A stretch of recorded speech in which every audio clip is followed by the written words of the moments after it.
171면입니다. 신약성경 171면에 요한복음 13장 21절부터 30절 말씀까지입니다. 요한복음 13장 21절부터 30절 말씀까지 제가 한 절 읽고 여러분들 한 절 읽고 교독하여 읽도록 하겠습니다. 요한복음 13장 21절부터 30절 말씀까지입니다. 영상이 준비되어 있으니까요. 여러분들 참고하시면서 같이 교독하시면 되겠습니다. 예수께서 이 말씀을 하시고 심령이 괴로워 증언하여 이르시되 내가 진실로 진실로 너희에게 이르노니 너희 중 하나가 나를 팔리라 하시니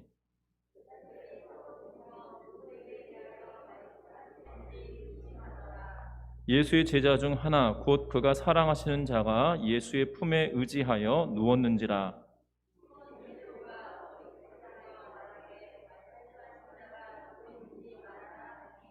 그가 예수의 가슴에 그대로 의지하여 말하되 주여 누구니이까?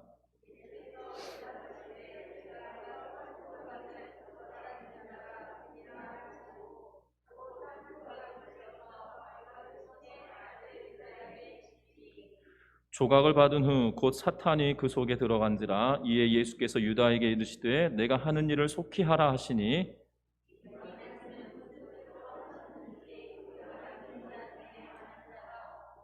어떤 이들은 유다가 돈괴를 맡았으므로 명절에 우리가 쓸 물건을 사라 하시는지 혹은 가난한 자들에게 무엇을 주라 하시는 줄로 생각하더라.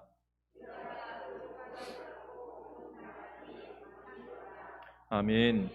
우리 앞을 향하여 또한 좌우에 계신 분과 인사 나누도록 하겠습니다. 사랑하고 축복합니다.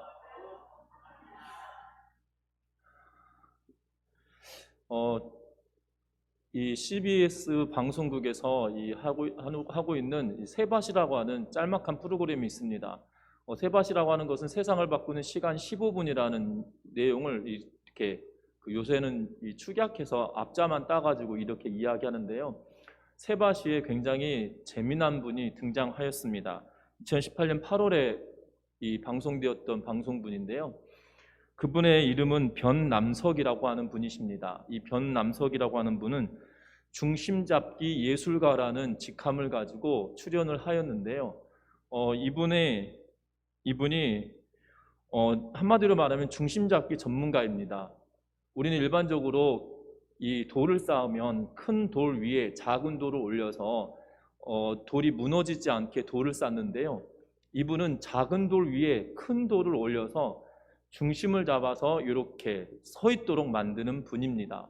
심지어 사람의 의자의 다리 하나를 돌 위에 올려서 중심을 잡게 하고 심지어 그 의자에 사람이 앉아 있게도 하는 것을 보게 되어집니다. 그래서 유명한 분이시거든요. 사실 이분이 12년 동안 어떤 일을 하냐면 돌 위에 돌을 쌓는데 작은 돌 위에 큰 돌을 쌓아서 균형을 잡아서 서 있게 한 것들을 사진을 찍어서 그의 블로그에 올렸습니다. 그리고 나서 그 사진들을 보고 그 블로그를 방문했던 사람들 가운데 방송 관계자들이 그 사람을 불러서 방송에서도 시연하기도 하였습니다. 그러던 중에 본인이 가만히 있는 것이 아니라 움직이는 물체도 혹시 할 수 있지 않을까라는 생각에 돌 위에 이 물이 들어있고 물고기가 들어있는 어항을 올려놓는 그러한 일들을 시행하고 도전을 해봅니다. 그런데 됐을까요? 안 됐을까요? 놀랍게도 됐다는 거죠. 그래서 방송의 스타킹이라고 하는 이 강호동이 MC를 보는 이 프로그램에 등장하여서 실제로 시연을 하게 되고 그때 깜짝 놀라게 되었다는 겁니다.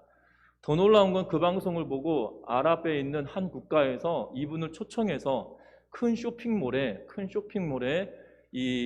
그 공연장을 차려놓고 이분이 중심 잡기 공연을 하게 하는 일들까지 벌어졌다는 거죠. 그래서 2018년도에 이 변남석이라는 분을 통하여서 어떻게 이렇게 하게 되었는지 그가 강연을 하게 하는 걸 보게 됩니다. 그런데 이 강연 속에 그가 고백하는데 놀라운 고백을 합니다. 본인이 이 중심 잡기를 통해서 마음의 중심을 잡기 시작했고 그리고 마음의 중심이 잡아지니까 다른 일도 가능하게 되었더라라는 이야기를 하게 되는 거죠. 그가 왜 그러면 그 전에는 중심 잡기가 되지 않았던 이유는 그가 20여 년 전에 아내와 이혼을 하게 되어집니다. 그리고 두 어린 아들과 더불어 이 본가로 들어가는데 그의 어머니가 당뇨와 또한 이 관절 질환으로 인하여서 가정 살림을 할 수 없는 상황이 되어졌다고 합니다. 그래서 이 변남석 씨가 경제 활동도 하고 이 사회생활을 하고 또 집에서는 이 가정의 주부로서의 역할도 감당해야 되는 굉장히 힘든 그러한 삶을 살아냈다라고 합니다. 아프신 어머니, 아버지, 그리고 자녀들을 양육해야 되고 직장 생활을 해야 되고 집안의 모든 가사 활동을 해야 되는 그러한 상황이어서 본인이 굉장히 힘든 시간을 보내었다라고 합니다. 어떻게 살아야 될지 막막하기도 했고, 그리고 길을 잃은 것 같은 두려움도 있었고, 그리고 내 삶의 중심을 잃어버려서 막막한 그러한 생각들만 가득했었다고 합니다. 그러던 어느 날 여름에 폭포가 있는 곳에 이 휴가를 가게 되었는데 그 폭포 밑에 몸을 담그고 나오면서 돌 하나를 주워서 돌 위에 이렇게 올려놓았다고 합니다. 그런데 이 그림을 보니까 망부석 같다는 생각이 들어서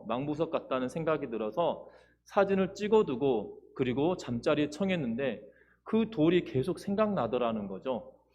우연히 돌 위에 돌을 올렸는데 그것이 균형을 잡고 있는 모습이 망부석 같다라는 생각이 들어서 남편이 돌아오기를 기다리고 있는 여인의 모습 같다는 생각이 들어서 이 밤새도록 그것이 생각나더라는 거예요. 혹여나 그 돌을 누가 던져버리거나 치웠을까 싶어서 그 다음날 아침 일찍 그 자리에 돌아가서 그것으로 말미암아 그가 취미생활이 이 돌 쌓기가 되었다는 거예요. 그래서 집에서든 또한 회사에서든 퇴근하는 길이든 차 안에서든 그가 어떤 돌이든지 방향을 바꿔가면서 중심 잡기 시작했다고 하고, 또한 그 작업을 시작하면서 사진을 찍고 블로그에 올리고 이렇게까지 되었다라고 말합니다. 그러면서 중심 잡기에 이 물건을 중심 잡게 하는데 굉장히 쉽다고 이야기합니다. 비법은 어렵지 않아요 라고 하면서 두 가지 이야기를 합니다. 중력을 이용하면 되고 그 물체의 중심을 찾아서 올리면 돼요. 이 딱 두 가지라는 거예요. 여러분들 그게 쉬울까요? 중력을 이용하는 거 누가 모르겠습니까? 왜냐하면 저도 중력을 이용하여 서 있는 거 아니겠습니까? 지구가 뒤집어져 있는지 아니면 북반구가 뒤집어져 있는데 북반구라고 하는 것인지, 남반구가 옳게 되어 있는데도 불구하고 우리는 뒤집어져 있다고 생각하는지 모르잖아요. 그런데 우리가 남반구에 가도 똑바로 서 있는 것 같고, 이런 거 보면 우리 스스로가 이 중력을 이용하고 있기 때문에 중력 이용하는 거 어렵지 않습니다. 그런데 물체의 중심이 어디에 있는지 그걸 어떻게 하냐는 거예요. 자그마한 돌 그리고 4개의 병을 이용하여서 이 중심 잡기를 하고 있는 걸 보면 기가 막히거든요. 제가 이 사진을 찾아보려고 했더니 이 사진이 다 이게 그 판권이 있어가지고 쉽게 가지고 올 수 없어서 죄송한데요. 하여튼간 그렇다고 해서 이 세바시 영상을 다 가져오자니 약 16분 정도 되는 영상이어서 오늘 설교를 그걸로 대신할 수도 없고 그래서 못 가져왔는데, 혹여나 기회 되신다라면 세바시 2018년 8월 28일 영상인데요. 혹시 기회 되시면 보시면 좋겠습니다. 하여튼 그 안에 굉장히 다양한 그 본인의 작품들이 기록되어져 있는데요. 그러면서 그가 뭐라고 이야기하냐면 이 중심 잡기 이야기를 하면서 본인의 마음의 중심을 잡아가기 시작했다라고 말합니다. 그것이 실제 중심 잡기의 비결이다라고 말하는데요. 내 마음이 흔들리면 사물의 중심도 잡기 어려워진다는 거죠. 그런데 사물의 중심을 잡기 위하여 부단한 노력을 했었다는 거예요. 반드시 많은 실패 가운데 행했다는 거죠. 그러면서 반드시 이것이 중심이 잡아질 거야 라는 확신과 믿음이 그에게 있었기 때문에 가능하다라고 하면서 결국에는 내 마음의 중심은 확신과 믿음으로 인하여서 잡아지게 된다라고 그는 고백하고 있는 걸 보게 됩니다. 뿐만 아닙니다. 이 믿음 가운데 내가 세워질 거라고 하는 확신도 있지만 나중에 결국 이 물체도 중심이 잡아진다라고 하는 이 확신과 믿음, 내 안의 확신과 믿음과 이 물체에 대한 대상에 대한 확신과 믿음이 반드시 있어야지만이 가능한 일이다라고 하면서 그가 고백하며 그러므로 인하여 내 인생도 바뀌었다라고 하면서 그가 이 세바시에 나와서 이야기하였던 걸 보게 됩니다. 사람의 마음의 중심을 잡고 살아간다는 게 생각처럼 쉬운 일은 아닙니다. 특별히 오늘 성경에도 보면 마음의 중심을 잡고 살았어야 된 사람이 있습니다. 그런데 마음의 중심을 잡지 못하고 결국에는 예수 그리스도를 버리는 사람이 한 명 등장하게 되어진다는 거죠. 그 사람의 이름은 우리는 가룟 유다라고 합니다. 그의 성과 이름이 가룟 유다가 아니라 가룟 출신의 사람 유다란 뜻입니다. 그런데 이 가룟 유다를 우리는 비난하기도 하고 그를 원망하기도 합니다. 그런데 분명한 것은 우리의 인생 가운데 나 또한 가룟 유다와 같은 그러한 모습이 우리에게 있지 않은지 우리 자신들을 잘 살펴보아야 할 것 같습니다. 또한 중심 잡기를 잘 하고 있는 예수 그리스도의 모습 또한 우리가 눈여겨보아야 된다는 겁니다. 특별히 오늘 예수 그리스도는 이 만찬을 마치시고 나면 기도하시다가 예수님께서 결국 잡히시게 되어진다는 겁니다. 잡히시고 나면 어떤 일이 벌어질지 그분은 다 알고 계시고 또한 우리도 압니다. 왜냐하면 그 일들을 우리가 성경을 통하여 익히 알고 있기 때문이죠. 예수 그리스도가 기도하시던 중에 그리고 기도를 마치시고 이 가룟 유다가 데리고 왔던 사람들에 의하여서 군병들에 의하여서 이 예수님께서 잡혀가시고 또한 모진 어려움을 당하고 본디오 빌라도에게 재판을 받으시고 십자가에 달려 돌아가시게 되어지는 사건이 연이어져 이르는데 그것이 하룻밤새 다 이루어지는 사건이라는 거예요. 그런 고통을 당하는 사건을 보게 되는데 그럼에도 불구하고 예수님은 다른 데로 치우치시는 것이 아니라 그가 하나님이 기뻐하시는 그 마음 중심에 그대로 행하고 있다는 것을 보게 되어집니다.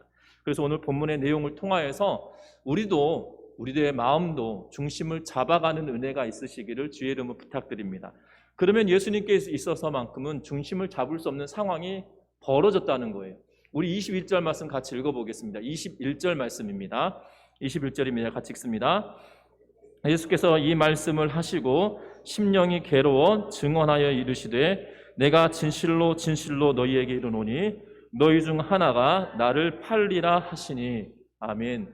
오늘 이 말씀에 뭐라고 이야기하십니까? 이 말씀을 하시고 심령이 괴로워 증언하여 이르시되 내가 진실로 진실로 너희에게 이르노니 너희 중 하나가 나를 뭐 한다고요? 팔리라 라고 말씀하고 계시다는 겁니다. 다시 말하면 예수님과 함께 했던 이 무리들 가운데 한 명이 나를 팔게 될 거다라는 사실 때문에 예수님이 어떠한 상태에 놓여 있다라고 말하고 있어요? 심령이 괴롭다라고 말씀하고 있다는 거죠. 여러분들 잘 아셨으면 좋겠습니다. 이 요한복음 12장 6절 말씀에 보면 가룟 유다에 대하여 뭐라고 요한이 평가하고 있냐면 그는 이 돈꾀를 맡은 사람이다 라고 이야기하고 있어요. 예수님과 더불어 12명의 제자들과 함께 공동체 생활을 하고 있었거든요. 공동체 생활할 때 필요한 경비들을 책임지고 있는 사람을 두고 우리는 회계다라는 표현을 쓰기도 합니다. 다시 말하면 그 공동체에 재정을 담당하고 있는 모든 돈 계산을 하고 있는 사람이 바로 가룟 유다였다는 거예요. 여러분들 그러면 제자들 가운데 가룟 유다가 돈 계산을 제일 잘했으니까 라고 생각하시면 큰 오산이에요. 여러분들 가룟 유다 말고도 예수님의 제자들 가운데 돈에 관하여서는 정말 기가 막힌 사람이 한 명 있거든요. 그 사람의 이름은 누구일까요? 마태라고 하는 사람입니다. 레위라고 불리기도 하고 마태라고 불려지기도 하는데요. 이 마태의 직업이 뭐였어요? 세리였습니다. 세금을 걷어들이는 사람이었어요. 여러분들 아무리 돈 계산을 잘한다고 해도 우리가 세무사나 회계사를 따라가기가 쉬울까요? 쉽지 않을까요? 네, 쉽지 않을 때가 더 많거든요. 그런데 오늘 예수님의 제자들 가운데 가룟 사람 유다가 재물을 담당했다는 것은 어떠한 의미일까요? 두 가지 의미가 있을 것 같아요. 그 사람이 부족한 부분을 다 충당할 만한 재력이 있을 거다라는 생각. 이것은 거의 불가능한 일이기도 하겠지만 또 하나 모든 사람들, 제자들과 예수님과 더불어 가장 신임을 받는, 가장 잘할 거다라고 하는 신뢰를 받는 사람. 이 신뢰를 받는 사람이었기 때문에 바로 그들의 재정을 담당하고 있었다는 거죠. 나중에 돌이켜보니까 요한은 고백하기를 뭐라고 하냐면 그는 도적이다라고 표현을 하기도 하지만 그 당시 요한과 또한 가룟 유다가 함께 동행하였던 그 시절에는 그 누구도 그가 돈을 빼갔을 거라고 생각하지도 않았고 모두가 신임하였던 사람일 것으로 추정되어진다는 거죠. 그랬던 그가 어떠한 일을 벌어진다라고 예수님은 알고 계시는 거예요. 그가 나를 팔 거다라고 예수님은 인지하시고 그것 때문에 심히 괴로워하고 계시다라고 성경은 이야기합니다. 예수님께서 이렇게 말씀하시자 제자들 사이에서는 마치 벌집을 들쑤셔 놓은 것과 같이 벌이 막 맹맹맹되면서 그 벌집을 뒤쑤셔 놓은 사람을 찾는 그러한 상태인 것처럼 웅성대기 시작합니다. 그러면서 베드로가 예수님께 직접 물으면 좋겠지만 직접 물을 수가 없어서 예수님에게 제일 가까이 있었던 제자 요한에게 누가 우리 예수님을 팔 사람인지 알아보라고 시킵니다. 그때 예수님이 25절의 말씀에 보면 이렇게 말합니다. 그가 예수의 가슴에 그대로 의지하여 말하되 주여 누구니까? 라고 질문을 하자 26절에 예수님께서 이렇게 말씀해 주십니다. 예수께서 대답하시되 내가 떡 한 조각을 적셔주는 자가 그니라 하시고 곧 한 조각을 적셔서 가롯 시몬 아들 유다에게 주시니 라고 이야기하고 있다는 거예요. 가롯 사람 시몬의 아들 유다에게 떡을 적셔서 그에게 주고 있다는 겁니다. 베드로는 가롯 유다가 그 사람 팔 사람인지 몰랐던 걸로 보여집니다. 알았다라면 베드로의 성격상 가만히 있지 않았을 거거든요. 심지어 예수를 잡으러 왔던 말고의 귀를 베어서 잘라내 버렸던 그 혈기왕성하고 다혈질의 베드로인데 예수님을 팔 거로 알았다라면 가롯 유다를 그 밤에 그대로 두지 않았을 거라 이 말이죠. 그런데 성경의 내용상 지금 이 상황이 들쑤셔 놓은 상황이기 때문에 정말 제자들이 서로 누구냐라고 이야기하면서 서로 왕왕대는 그러한 상황일 걸로 보여집니다. 그때에 예수님께서 이 행위를 하셨다는 거예요. 여러분들 잘 아셔야 되는 거는 오늘 성경 요한복음의 말씀에 보면 25절에 그가 예수의 가슴에 그대로 의지하여 말하되 주여 누구니까? 라고 하고 있는 것이죠. 그래서 예수님의 가슴에 그대로 의지하여 있는 사람이다라고 하여서 도대체 이 사람 어떤 자세에 있기 때문에 예수님의 가슴에 있느냐라고 생각할 수가 있는데요. 여러분들 유대 사람들이 음식을 섭취하는 그러한 양식을 잘 생각하셔야 됩니다. 우리는 그림에 그려져 있는 대로 최후의 만찬이라고 하는 레오나르도 다빈치의 그림 때문에 예수님이 이 의자에 앉으셔서 식사하셨을 거라고 추정을 합니다. 그런데 아니라는 거죠. 그리고 그 레오나르도 다빈치의 이 그림을 또 이렇게 뭐라고 그러죠? 인정해주고 공신력 있게 해주고 싶으셨는지 모르겠으나 패션 오브 크라이스트라고 하는 영화에서 예수님이 테이블을 만드시고 결국 그 테이블이 마지막 만찬에 사용된 것처럼 암시를 하는 그러한 내용들이 있어서 우리는 예수님이 이 의자에 앉으시고 식탁에서 음식을 뗐을 거라고 생각하는데 이걸 생각하면 예수님의 가슴팍에 있는 사람이 도대체 누구냐라고 생각되어진다는 거죠. 그런데 여러분들 이스라엘 사람들은 한쪽으로 이렇게 기울어서 팔꿈치로 이렇게 팔베기처럼 하고 이렇게 음식을 주워 먹는다는 거예요. 그러면 여러분들 누워있는 상태이기 때문에요. 누워있으면 방이 얼마나 커야 되는 거예요? 12명 누워서 밥 먹으려고 하면. 근데 방이 좁으면 어떻게 해야 되는 거예요? 겹치기로 있어야 되겠지 않겠습니까? 상을 중심으로 사람이 상체만 나오고 나머지는 줄줄줄줄 이렇게 돌아서 이렇게 앉을 수 있도록 해야 되겠죠. 대부분 오른손으로 사용했을 것이기 때문이죠. 여러분들 그렇게 생각하시면 된다는 거예요. 지금 상을 중심으로 낮은 상을 중심으로 사람들이 머리를 맞대고 있는 상황이고 제자들이 떠들고 있는 상황이어서 베드로가 가까이 있는 요한에게 눈짓으로 알아보라고 했다는 것이죠. 분명한 것은 이러한 상황이었던 때이기 때문에 예수님은 굉장히 힘들고 염려스럽고 걱정되고 심지어 뭐라고 이야기하고 있습니까? 괴로웠다라고 이야기하고 있는 상황이라는 겁니다. 여러분들 이러한 상황이었으면 어떻게 하실 것 같으십니까? 가장 믿었던 사람이 여러분들을 버리게 되어진다, 팔게 되어진다, 배반하게 되어진다라면 예수님도 지금 마음이 괴로운 상태인데 여러분들은 어떠하실 것 같으십니까? 그럼에도 불구하고 예수님은 그가 하실 일들을 꾸준히 행하고 계시고 있다는 사실이에요. 비록 그를 배반하는 사람이 있고 배신하는 사람이 있었지만 예수님은 그가 해야 될 일들의 중심을 잡으시고 끝까지 그 일들을 감당해 가고 계셨다는 사실입니다. 괴로운 상황에서도 끝까지 갈 수 있었던 비결은 도대체 무엇이냐는 거예요. 무엇이냐는 것입니다.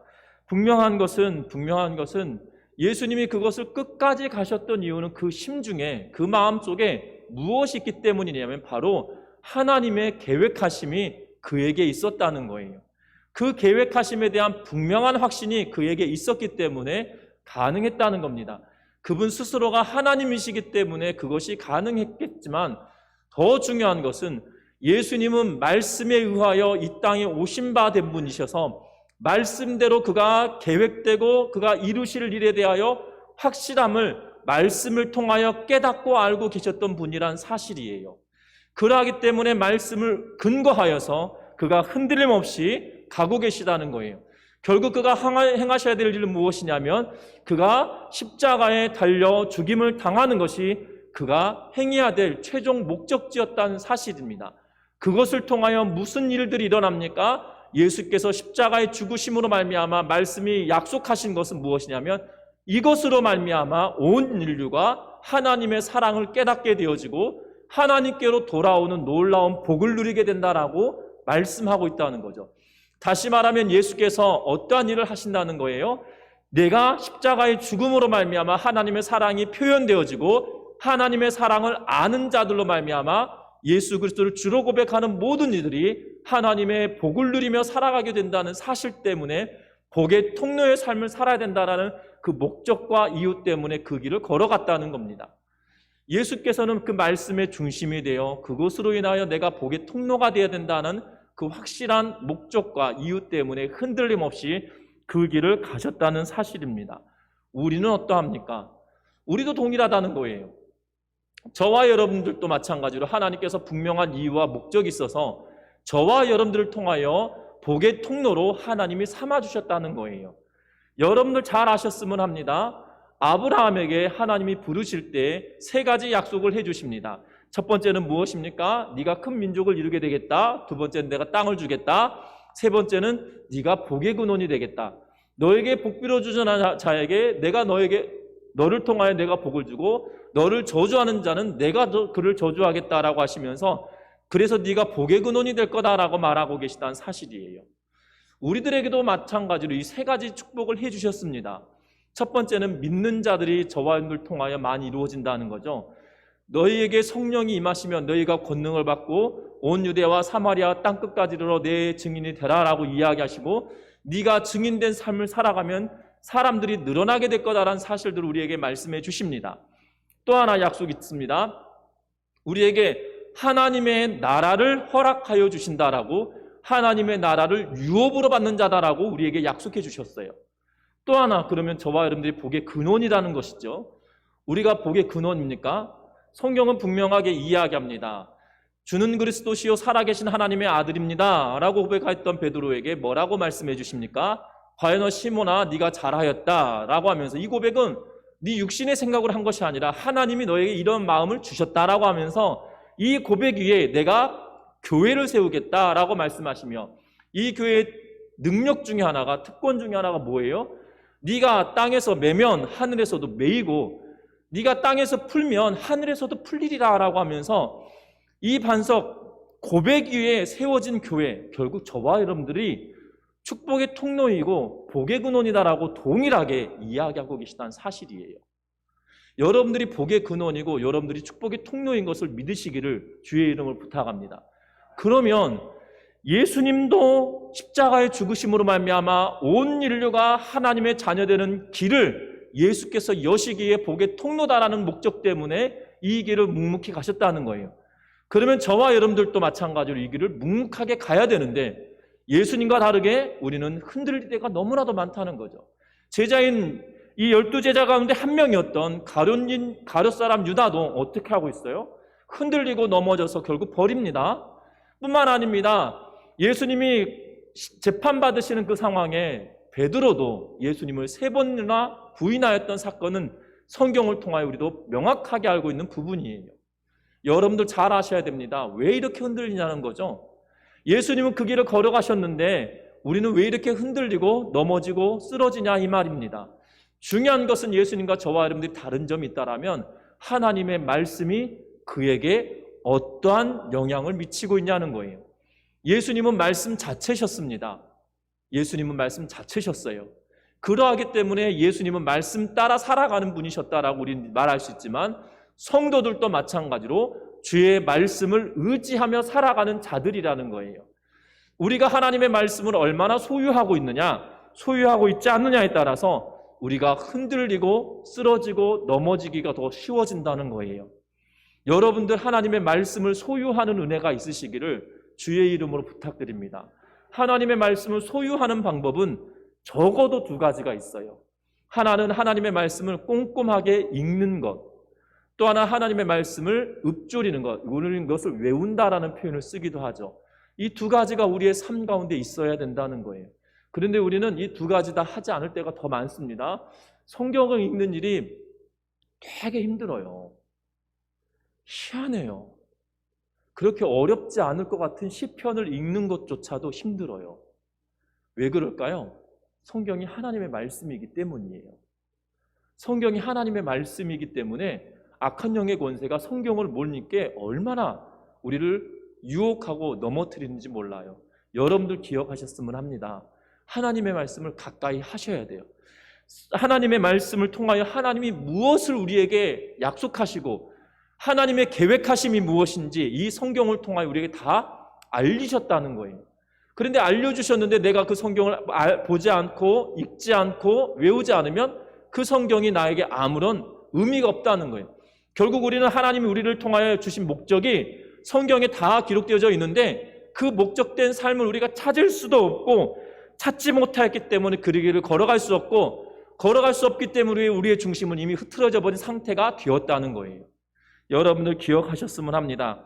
아무리 괴로운 상황이었다 할지라도 예수께서는 그 길을 걸어가는 이유가 복의 통로이고 또한 예수 그리스도로 말미암아 모든 인류가 선한 영향을 받아 하나님께로 돌아오기를 바라는 그 확신이 있었기 때문에 예수님은 그 길을 걸어갔다는 거예요. 우리도 동일하게 그 길을 걸어야 합니다. 그 길을 걸어갈 때 우리에게 하나님의 말씀은 어떠한 위치에 있는지 그것을 살펴보아야 된다는 거예요. 저와 여러분들이 그래서 하나님의 말씀이 우리 안에 충만함으로 말미암아 예수님과 같은 길을 걸어가는, 사실 예수님과 같은 길을 걸어가라고 그러면 딱 생각하시는 분들 나도 십자가에 달리란 말인가? 라고 생각하시면 큰 오산이시고요. 여러분들에게 십자가에 달리라고 아무도 말하지 않습니다. 또한 현대는 십자가에 매다는 사람도 있지 않습니다. 그 길을 걸어간다는 것은 예수께서 말씀에 집중하며 그 말씀대로 살아내려고 하셨던 것처럼 저와 여러분들도 그 말씀대로 살아가는 은혜가 있기를 바란다라는 말씀입니다. 뿐만 아닙니다. 오늘 말씀에 보면 27절 말씀 같이 한번 읽어봅니다. 27절입니다. 같이 읽습니다.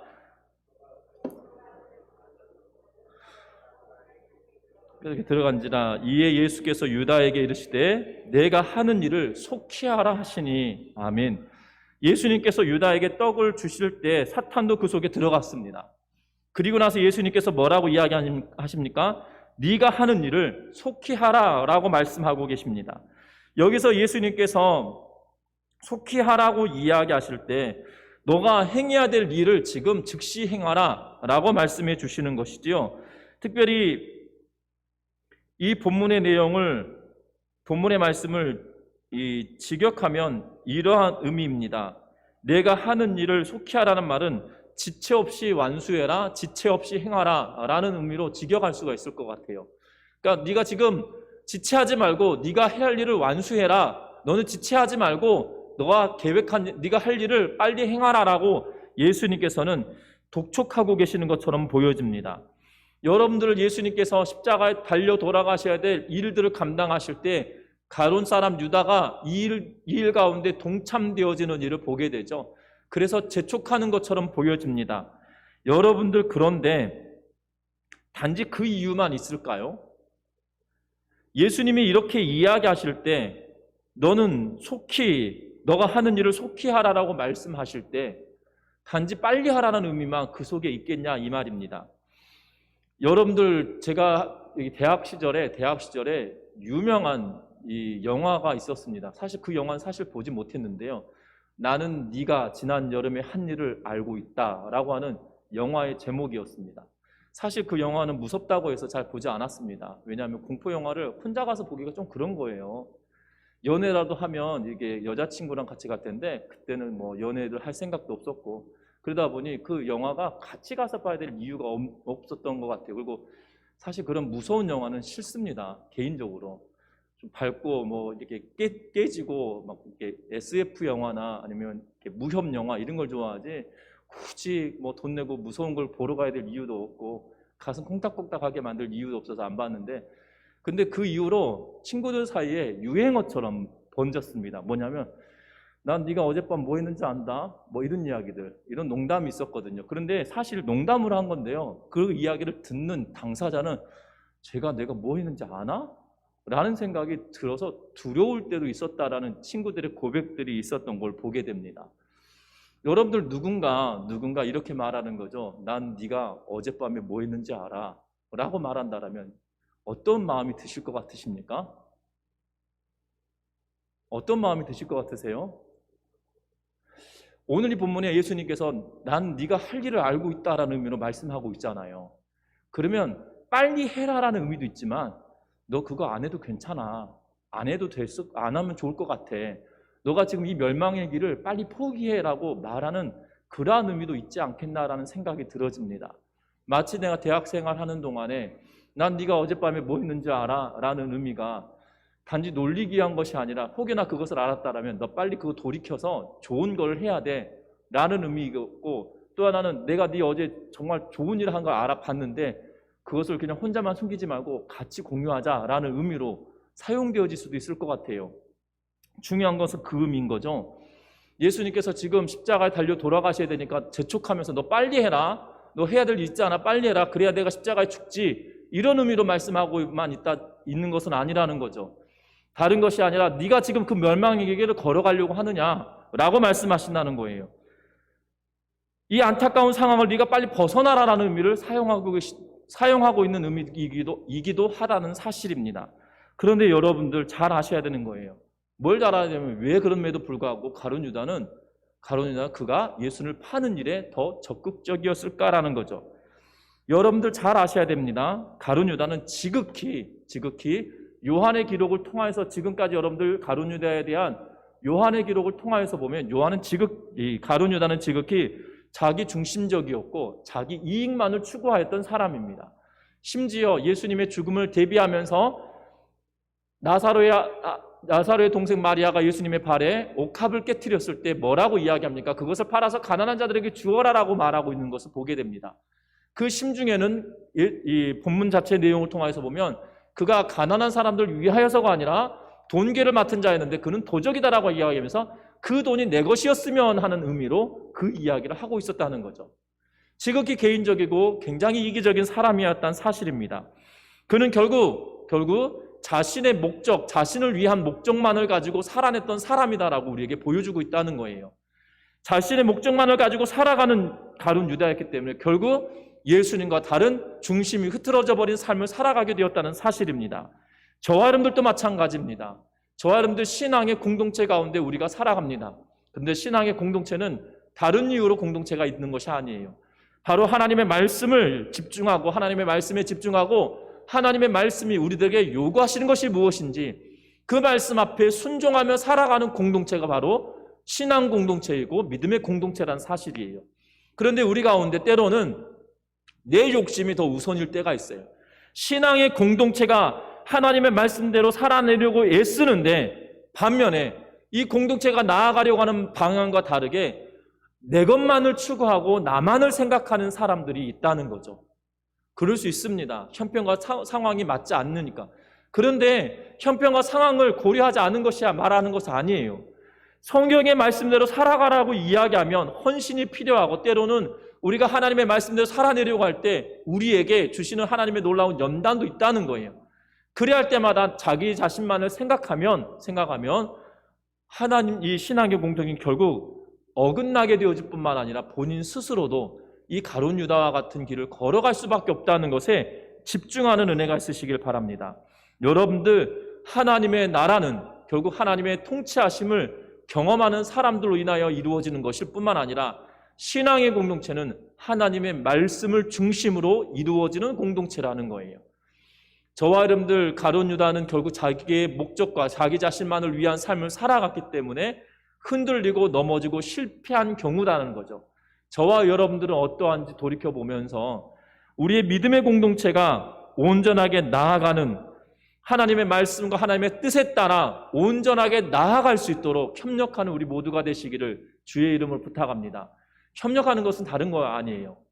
다른 것이 아니라 여러분들 성경 정말 열심히 읽으셨으면 좋겠어요. 내가 눈이 안 보이는 한이 있더라도 요새는 안 보이면 들을 수도 있기 때문에 여러분들 성경을 정말 가까이 하는 은혜가 있으시기를 바랍니다. 성경을 알아야 하나님의 말씀에 순종할 수 있는 근거가 생기는 거예요. 우리 목사님이 이렇게 하라고 그랬어. 이게 아니에요. 우리 목사님이 이렇게 하라고 했으니까 해야만 해. 이게 아니라는 거예요. 우리 교회는 하나님이 말씀을 통하여 우리에게 하라고 하신 일을 나는 하고 있어 라는 하나님의 말씀이 저와 여러분들의 신앙의 근거가 돼야 돼요. 목사님이 이거 하라고 했으니까 이렇게 해야 돼가 아니라 성경의 하나님의 말씀이 나에게 이거 하라고 하였으니까 우리 교회 공동체는 이렇게 하고 있는 거야 라고 하는 그러한 믿음의 고백이 우리의 삶 가운데 충만하시기를 주의 이름 부탁합니다. 오늘 본문 28절과 29절에 보면 뭐라고 이야기합니까? 이 말씀을 무슨 뜻으로 하셨는지 앉은 자 중에 아는 자가 없고 어떤 이들은 유다가 돈계를 맡았으므로 명절에 우리가 쓸 물건을 사라 하시는지 혹은 가난한 자들에게 무엇을 주라 하시는 줄로 생각하더라 라고 이야기하면서 제자들은 가룟 유다가 무엇을 해야 되는지 잘 몰랐다는 거죠. 돈계를 맡았기 때문에 필요한 것을 사러 가는지 가난한 자들에게 주라고 하는지 그 진위를 파악하지 못했었다라는 것입니다. 중요한 것은 이 제자들, 공동체였던 그 제자들은 어떠한 상황이 있는지 아무것도 알지 못하는 그러한 상황이었다는 거예요. 결국 그 상황에 가룟 유다는 예수를 팔게 되었다는 거죠. 여러분들 우리 공동체는 모르는 공동체가 아니시길 바랍니다. 그 이유를 모르는 공동체가 아니길 바라요. 여러분들 이 이유를 모르는 공동체는 결국 예수님의 말씀에다만 기도를 기울였기 때문이라는 거죠. 네가 해야 될 일을 속히 하라라고 하는 이 말씀에만 초점을 맞추고 예수님이 하는 그 말에만 관심을 기울였기 때문이에요. 여러분들 분명한 것은 예수님이 지금까지 해오셨던 말씀에 귀를 기울였다라면, 다시 말하면 하나님께서 말씀하신 구약의 성경대로 예수님께서 행하고 계신 곳에 대하여 관심을 조금이라도 더 가졌더라면 지금 예수께서 고난당하실 것에 대하여 적어도 3번이나 이야기하셨기에 예루살렘으로 가면 내가 고난당한다라고 분명히 말씀하셨기 때문에 지금 예루살렘에 와 있잖아요. 그럼 어떠한 일이 벌어지는 거예요? 고난당하게 되는 거죠. 이 고난당하면 어떻게 되어질 것인지 관심 갖게 되어질 텐데 결국 예수님이 하시는 그 말씀 그거 하나에만 관심을 가지니까, 결국 하나님의 말씀과 상관없는 것에 관심을 가지니까 이 공동체가 결국 우매한 집단만 되어졌다는 사실이에요. 우리 전미중앙교회 교회 공동체는 우매한 공동체가 아니라 하나님의 말씀이 우리 속에 살아있는 그러한 은혜가 있기를 바랍니다. 그러하기 위해서 저도 애쓰고 있습니다. 성경을 벗어나서 여러분들에게 말하려고 하지 않아요. 그렇다면 여러분들도 하나님의 말씀을 더욱더 깊이 알아가려고 애쓰는 은혜가 있으시기를 주의는 부탁합니다. 이렇게 말하면 유튜브 가운데 성경 설명해 주는 분들 막 찾아서 들으시는데 유튜브 하시는 분들의 약 80% 이상은 이단일 가능성이 높다라는 걸 기억하시고 그냥 성경을 읽으세요. 성경을 읽다가 이해가 안 되면 저에게 찾아오시면 돼요. 유튜브 찾아가지고 이걸 막 설명을 듣다 보면 이단에 빠질 가능성이 80% 가까이 되니까 그렇게 하지 마시고 여러분들 성경 읽다가 이해가 안 되면 저한테 찾아오시면 돼요. 그러면 즉답을 해드릴 수는 없다면 시간을 가지고 이 본문 저도 읽고 해석을 하고 찾아보고 알려드릴 수 있다는 거 기억하시고 성경을 여러분들 스스로가 열심히 읽으셨으면 합니다. 그리고 여러분 성경을 열심히 외우셨으면 좋겠어요. 그래서 하나님의 말씀이 여러분들 속에 소유가 됨으로 인하여 하나님의 말씀이 우리 가운데 중심이 되어져서 하나님의 뜻을 이루어가는 은혜가 있기를 주의 이름 부탁합니다. 말씀을 맺으려고 합니다. 결국 유다가 떡을 받고 30절에 뭐라고 기록합니까? 유다가 그 조각을 받고 곧 나가니 밤이더라 라고 성경 기록합니다. 여기서 요한이 말하는 밤은 두 가지 의미를 가지고 있습니다.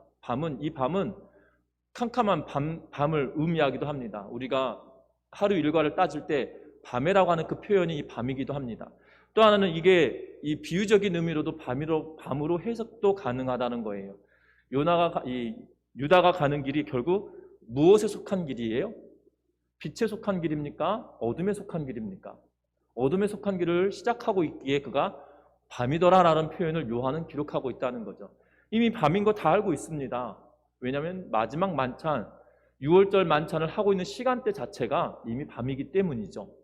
여러분들 기억할 것은 유다가 받고 나갔기 때문에 그가 그 길을 걸어갈 때, 흔들리는 그 길을 걸어가고 중심 없는 그 길을 걸어갈 때 결국 밤이었다는 거예요.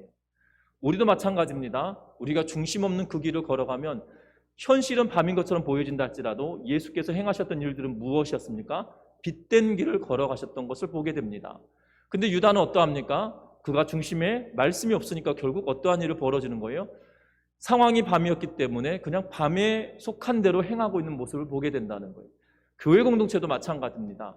교회 공동체로 우리가 상황이 밤이다 할지라도 빛된 길을 걸어갈 수 있는 존재가 될 수 있다는 거예요. 뿐만 아니라 빛된 길을 걸어가다 보면 그것이 선한 영향력이 되어서 빛과 같은 일들을 감당할 뿐만 아니라 이 땅이 밝아질 수도 있다는 사실이죠. 여러분들, 우리는 어떠한 것에 속할 것인지 기억하면서 하나님의 말씀이 우리 삶의 중심이 되어져서 그 말씀을 부여잡고 살아가는 우리 모든 성도님들 되시기를 주의 이름으로 부탁드립니다. 우리 찬양합니다.